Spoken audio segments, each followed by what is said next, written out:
Aujourd'hui, je te propose une histoire pour t'aider à t'endormir rapidement et surtout d'un sommeil profond et réparateur. Cette histoire, elle utilise des métaphores hypnotiques pour te permettre de dormir, mais aussi de profiter de tous les bienfaits de l'hypnose, les yeux fermés. Avant de commencer, je t'invite à t'abonner à la chaîne et à cliquer sur le pouce en bas à gauche pour liker la vidéo et surtout envoyer un message à l'algorithme YouTube pour promouvoir davantage mes contenus. Et surtout, cela m'encouragera à te proposer toujours plus de vidéos. J'ai hâte de savoir ce que tu as pensé de cette histoire, alors n'hésite pas à partager ton avis dans les commentaires. Il y a quelque part un petit village blotti contre la mer, un village discret, un village fait de maisons en pierre aux volets délavés, où le vent et le sel se mêlent à l'air du matin. Dans ce village, il y vit Tristan, un homme simple, doux et silencieux. Tristan, lui, ce qu'il aime, c'est l'odeur du sable froid au lever du jour, le chant lointain des mouettes, et cette sensation si particulière d'être le premier à se réveiller, comme si le monde n'attendait que lui pour commencer. Ce matin-là, l'air est limpide, le ciel s'étire dans des tons pastels, et la mer ressemble à une grande nappe d'argent. Tristan, comme souvent le samedi, se lève tôt. Il traverse le village à pas lents, ses bottes crissant sur les gravillons encore humides de rosée. Sa barque l'attend, attachée au vieux ponton de bois, un peu penché, un peu usé, mais fidèle. Il détache la corde, grimpe à bord et d'un mouvement calme, presque cérémoniel, il pousse sur les rames. Le bois glisse dans l'eau et le monde se fait silencieux. Les seules choses qui existent encore sont le clapotis régulier de l'eau contre la coque, le crissement des rames et ce souffle lent et profond qui accompagne chacun de ses gestes. Il se dirige vers une crique secrète, une petite enclave que seuls les anciens connaissent. Là-bas, l'eau est claire et calme, et les poissons s'y rassemblent comme dans un lieu sacré. En arrivant, il jette l'ancre et laisse la barque doucement se balancer. Il ferme les yeux un instant. Le soleil lui caresse le visage. Les rayons traversent ses paupières et colorent l'intérieur de son esprit en une couleur douce un peu orangée. Tout est calme, tout est paisible.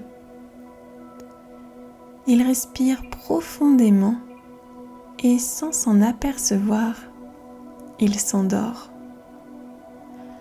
Son souffle devient plus lent, plus profond et plus tranquille encore. Et lorsqu'il rouvre les yeux, le ciel a changé. La lumière a viré au gris. Les contours familiers de la crique ont disparu. Il se redresse brusquement, mais autour de lui, il n'y a rien. Seulement la mer, immense et silencieuse, et pourtant remplie de mouvements imperceptibles. La gorge à Tristan se serre, un goût de sel amer lui monte aux lèvres. La panique commence à s'infiltrer comme une eau froide dans ses veines. Comment a-t-il pu dériver ainsi? Pourquoi n'a-t-il pas été plus vigilant? Mais soudain, au loin, à peine visible à travers un voile de brume, il entrevoit une silhouette. Une tour fine et élancée. Il réalise vite que c'est un phare qu'il voit, un espoir. Et au même moment, le vent se lève, faisant voler ses cheveux. Une voix qui gronde au loin, et le ciel s'épaissit. Les nuages prennent la couleur de la suie. Il faut faire vite, car la tempête arrive.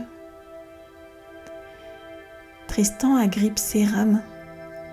Il rame encore et encore, très fort, avec tout ce qu'il a. Ses bras brûlent, son souffle se fait plus court, mais il rame encore et encore, contre les vagues, contre la peur. Les éclairs zèbrent l'horizon. La mer devient folle. Les vagues frappent la barque comme si elles voulaient la retourner. Mais lui, il tient bon. Et enfin, la coque cogne contre les rochers du rivage. Dans un bruit sourd, il arrime la barque, saute sur la terre ferme et il sent son cœur qui tambourine contre sa poitrine. L'eau ruisselle le long de son dos. Ses vêtements sont trempés et glacés, mais il ne s'arrête pas. Il monte sa barque sur la plage, la met à l'abri et se dirige vers l'immense bâtisse, cet immense phare, haut, majestueux et éteint surtout. Pourquoi cette lumière est-elle absente? Pourquoi ce phare, qui est censé guider les marins dans la nuit, est-il muet? Ce silence est plus inquiétant encore que la tempête. Il pousse la lourde porte de bois. Elle grince comme si elle n'avait pas été ouverte depuis des années. À l'intérieur, l'air est chargé d'humidité. Le sol est couvert de poussière et d'algues séchées. Alors il décide de monter l'escalier en colimaçon, une marche après l'autre. Le métal résonne sous ses pas. Chaque pas le rapproche du sommet, du ciel, de l'espoir de pouvoir contacter quelqu'un. Arrivé en haut, il découvre un vieux mécanisme avec des rouages usés et des câbles enchevêtrés. Il y a des ampoules suspendues à des crochets rouillés. Tout semble figé dans le temps. Tristan cherche. Il vérifie les branchements. Il reconnecte les fils les uns après les autres. Il essaie sans trop savoir, mais rien ne se passe. La tempête fait rage dehors. Le vent hurle, frappe les vitres du sommet du phare. La pluie s'écrase en rafales. Et en lui une tempête aussi. En lui, il y a le doute, l'épuisement et l'idée de laisser tomber. Et alors que tout semble perdu, son regard est attiré par un petit interrupteur, minuscule, presque invisible, comme s'il fallait attendre d'être complètement enseveli par les doutes et le désespoir pour trouver la solution. Il approche la main, respire et appuie. Et soudain, une lumière jaillit. Elle est forte, elle est inaltérable. Elle fend la pluie, transperce la nuit. Elle éclaire les vagues au loin. Elle brille jusqu'aux profondeurs du large. À côté, une vieille table en bois accueille des cartes marines. Il y a des lignes, des repères, des chemins. Et au centre, un petit point rouge. Un petit point qui indique « Vous êtes ici ». Tristan comprend qu'il n'est pas perdu, qu'il n'a jamais été perdu. Il avait juste oublié comment rallumer la lumière. Alors les heures passent, et puis enfin, la tempête se calme.